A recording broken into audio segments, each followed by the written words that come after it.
390장 예수가 거느리시니.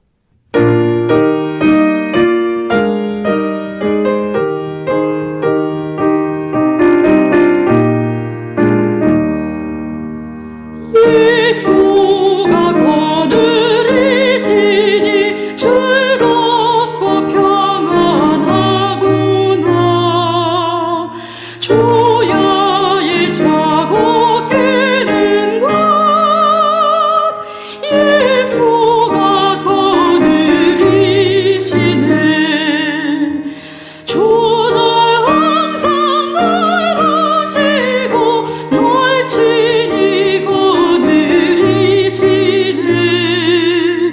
주 널 항상 달아시고 널 친히 거느리시네.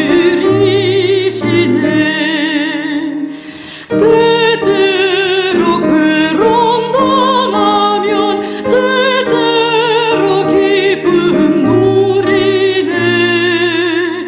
공파 중에 지키시고 평안히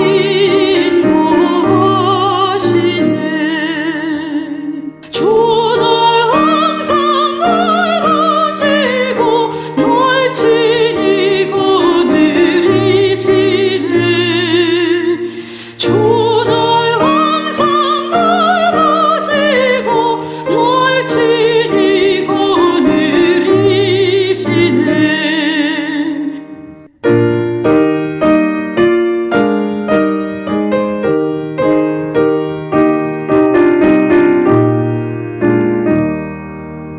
내 주의 손을 붙잡고 천국에 올라가겠네.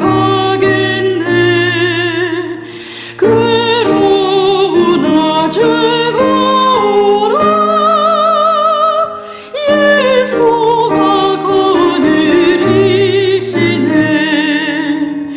주 널 항상 달아시고 널 친히 거느리시네. 주 널 항상 달아시고 널 친히 거느리시네. 이 세상 이별할 때에 마귀의 권세 이기네.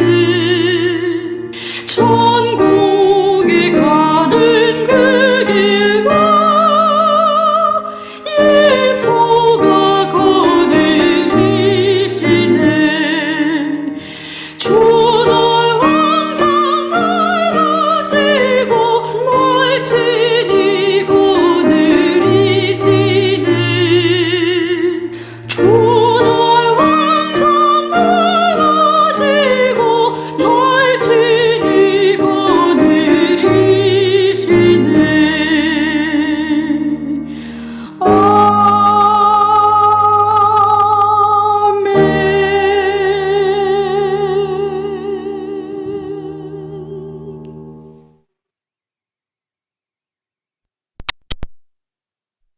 In paradiso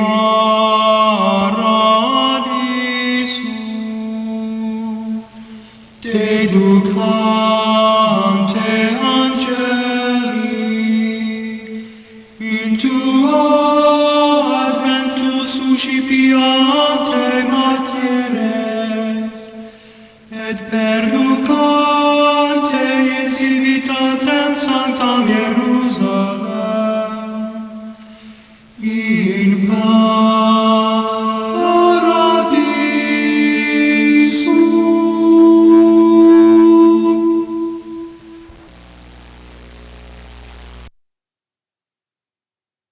내가 주 안에서 크게 기뻐함은 너희가 나를 생각하던 것이 이제 다시 싹이 남이니 너희가 또한 이를 위하여 생각은 하였으나 기회가 없었느니라. 내가 궁핍함으로 말하는 것이 아니니라. 어떠한 형편에든지 나는 자족하기를 배웠노니 나는 비천에 처할 줄도 알고 풍부에 처할 줄도 알아. 모든 일 곧 배부름과 배고픔과 풍부와 궁핍에도 처할 줄 아는 일제의 비결을 배웠노라. 내게 능력 주시는 자 안에서 내가 모든 것을 할 수 있느니라. 그러나 너희가 내 괴로움에 함께 참여하였으니 잘하였도다. 빌립보 사람들아, 너희도 알거니와 복음의 시초에 내가 마게도냐를 떠날 때에 주고받는 내 일에 참여한 교회가 너희 외에 아무도 없었느니라. 데살로니가에 있을 때에도 너희가 한 번뿐 아니라 두 번이나 나의 쓸 것을 보내었도다. 내가 선물을 구함이 아니요 오직 너희에게 유익하도록 풍성한 열매를 구함이라. 내게는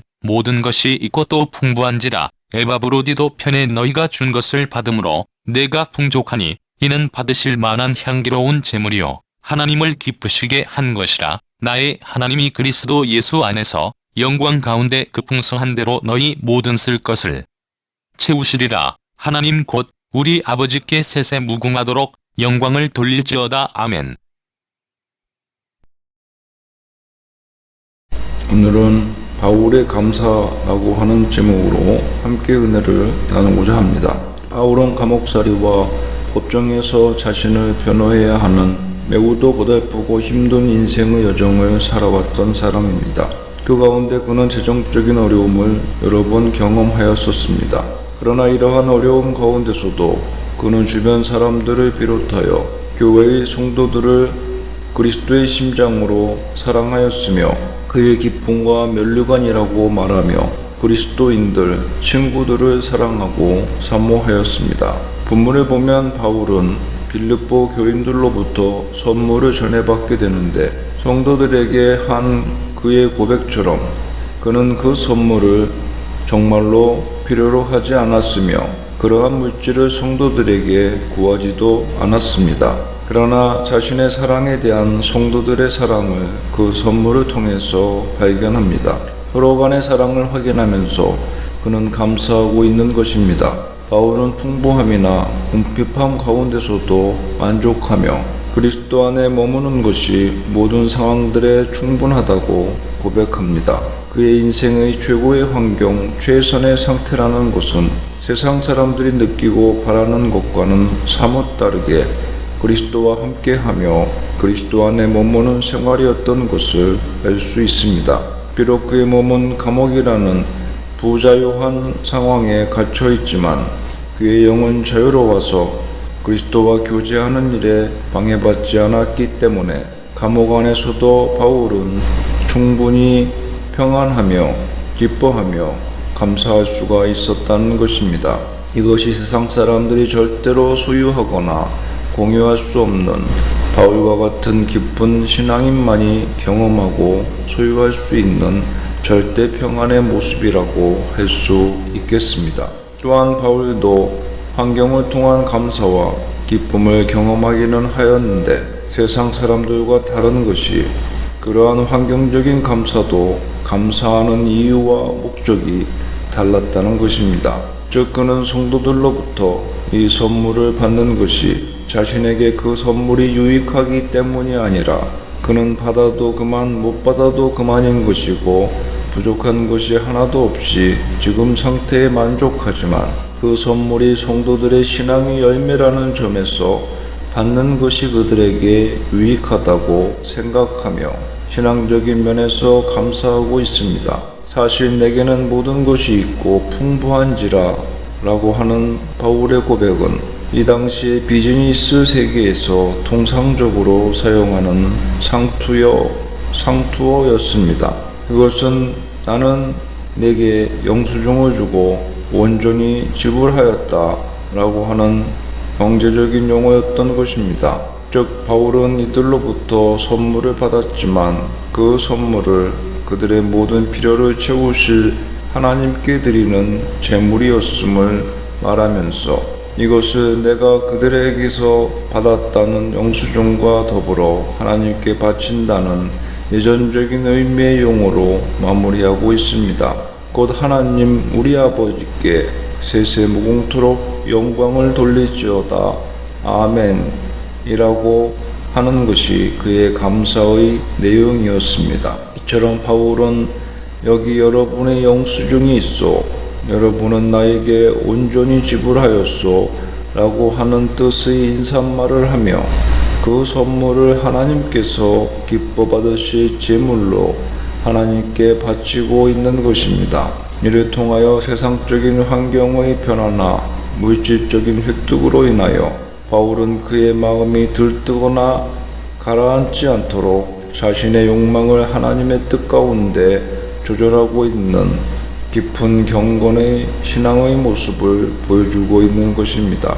어느 종교나 현실 세상과 물질적인 면을 대할 때에 이러한 자세가 필요하며 그것을 통하여 경건 훈련에 효율적으로 임할 수가 있음을 깨닫습니다. 바울은 세상 사람들처럼 기쁨이나 식욕이나 어떤 일에 흥미를 목적으로 살아가지 않았습니다. 이러한 것에 대한 흥미를 당연히 빼앗길 수밖에 없는 감방에서의 격리 상태를 그는 경험하며 그곳에서 감사의 이유를 오직 하나님께 두고 있습니다. 바울이 처한 감방 생활과 같은 암울한 환경에서는 인간이라면 누구라도 민감해질 수밖에 없고 생존하기 힘들어서 고통과 굴욕감과 좌절감을 경험할 수밖에 없는 상태일 것입니다. 이렇게 유쾌하지 않은 상황 속에서 바울은 그 어느 때보다도 기쁨과 감사로 하나님께 영광 돌리고 있는 것입니다. 바울은 이러하든지 저러하든지 상관없이 하나님께 감사한다고 고백하고 있습니다. 즉 복음 안에서 살아가는 삶은 자신의 현 상태의 상황에 기쁨이나 실망의 원인이 있지 않다는 것입니다. 그는 자신의 기쁨과 감사의 원인을 복음의 진보에 두고 있음을 말씀합니다. 복음의 진보는 그가 앞으로 석방되지 아니하고 사형을 당하든지 혹은 석방되어 자유케 되든지 그런 것에 구애받지 않는다는 것입니다. 복음은 바울의 상태와 상관없이 누군가의 선교 활동들을 통해서 계속해서 진보될 것이기 때문입니다. 하나님께서 그 일을 바울이 아니라 다른 누구를 통해서라도 이루실 것을 바울은 알았던 것입니다. 그래서 감사할 수가 있었던 것입니다. 우리들은 꼭 내가 아니면 안 된다. 내가 하지 않고 다른 사람이 해낸다면 나와 상관없는 일이니 기뻐할 일도 감사할 수도 없는 일이다 라고 자기 본의적으로 생각하고 느끼기 쉽습니다. 그러나 바울은 그리스도 중심적으로 복음 중심적으로 살아가기로 결단하였기 때문에 내가 중심이 아니라 그리스도께서 온 우주의 중심, 역사의 중심이시고 나는 단지 그리스도의 종이기 때문에 나의 형편과 상관없이 복음의 진보를 바라보고 소망하며 감사한다고 고백하였던 것입니다. 또한 바울과 그리스도와의 관계는 이제 내가 사는 것도 그리스도이며 죽는 것도 그리스도와 함께 있게 되는 것이기 때문에 그는 살고 죽는 일에 연연하지 않는다고 말씀하고 있습니다. 본문에서 바울이 말하고자 하는 것은 성령 안에서의 자유함인 것입니다. 사람들이 고통을 받고 환경의 지배를 받으며 감사할 일을 만나도 그것은 지극히 작은 것으로 생각하고 비교도 안 되는 더욱 큰 고통과 염려와 좌절과 공포를 마주하고 있는 것이 현실이기에 감사할 수가 없는 것입니다. 그러나 그는 성도들의 물질적인 선물에 기뻐하고 감사하면서도 한편 이와 같은 주고받는 일에 거리감과 균형을 이루어야 한다고 생각하는 것입니다. 바울은 그의 친구들에게 그가 자유하다는 사실을 상기시키고 있습니다. 그는 풍부하게 지내지만 그가 꼭 그것을 누려야만 하는 것은 아니라는 것입니다. 그는 굶주림과 궁핍 속에 살 수 있지만 그가 가난해야만 하는 것은 아니라는 것입니다. 그는 부유함으로나 가난함으로가 아니라 그 둘 다를 초월하는 만족을 가지고 있으며 어떠한 상황 가운데서도 살 수 있게 하시는 그리스도 안에 있는 능력을 경험하고 있는 것입니다. 이러한 배경 가운데 그의 동료들에게 받은 선물을 보면서 생각을 정리하고 있는 것입니다. 우리는 선물이 아니라도 내가 주문한 택배 상자가 도착하기를 기다리며 확인할 때가 많습니다. 그 물건이 내 수중에 들어오기를 한시라도 빠르게 원하기 때문일 것입니다. 그러나 바울은 그들이 선물을 보내는 것을 5분마다 우편물이 도착했는지를 간수에게 물어보면서 감방을 오락가락하는 물질에 얽매인 사람이 아니었던 것입니다. 바울은 빌립보 교인들과의 관계가 선물에 기초한 것이 아니었기 때문에 그 선물이 없음으로 인해서 깨어지는 것도 또한 아니었습니다. 바울은 영적인 문제와 물질의 문제를 연관짓는 것으로 고생하지 않았습니다. 당시 기독교 몇몇의 지도자들은 돈과 기본적인 필요를 채우는 것에 관하여 마치 이러한 것들이 필요한 것처럼 변증적으로 이야기하였습니다. 그들이 물질이 필요한 것이 사실이기도 했지만 물질에 대한 욕망이 지배하고 있었기 때문일 것입니다. 그러나 바울은 그리스도는 영광 안에 부요하신 자로서 우리를 위해 가난하게 되셨다는 사실을 상기시키므로 고린도 교인들이 가난한 자들에게 베풀어 줄 것을 촉구하는 것이 매우 타당하다고 여겼습니다. 부요와 가난의 물질적인 문제를 영적인 문제와 잘 균형 있게 다스려 나가고 있는 모습입니다.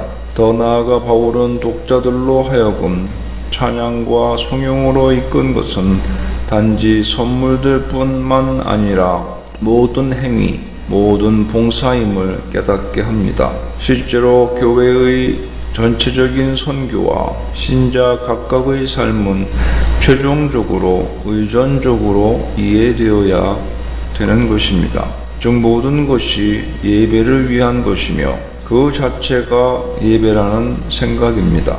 하나님께 영광과 찬양을 드리기 위하여 우리가 살아가고 일하고 봉사하고 사역하고 사랑하는 것입니다. 우리가 친구나 가족 간에 사랑하는 것도 그와 같은 관계와 친목과 연합을 통하여 마치 오케스트라의 잘 정돈된 선율이 합주와 같이 하나님께 함께 영광 돌리고 주신 사명을 완수해 내기 위한 노력인 것입니다. 바울은 기도와 찬송과 축복과 성용을 이야기하며 이와 같은 가르침을 우리에게 주고 있는 것입니다. 그러므로 우리들도 바울의 이러한 자세를 본받아서 복음 중심으로 복음의 진보를 위하여 소원하며 살아가야 되겠습니다. 또한 영적인 부분과 물질적인 부분을 잘 조화하고 구분하여 물질적인 것으로 인하여서 영적인 것에 기쁨을 빼앗기거나 혹은 들뜨는 동요가 있지 않도록 잘 영적으로 다스리고 관리해야 되겠습니다. 또 이 모든 것의 주인이 하나님이심을 깨달아서 그리스도와 동행하는 것으로 인하여서 늘 마음의 평안과 부요함을 찾아가는 믿음의 삶을 살아가야 되겠습니다. 기도합시다. 하나님 아버지, 오늘도 바울 사도의 물질을 초월하고 환경을 초월한 깊은 경건을 본받아서 늘 그리스도의 영이신 성령의 충만함 가운데 그리스도와 동행하는 하루하루의 삶을 우리 인생 가장 높은 목표와 귀중한 목적으로 삼고 영적으로 부요한 삶을 살아가는 저희들의 삶이 될 수 있기를 예수님의 이름으로 기도하옵나이다. 440장 어디든지 예수 나를 이끌면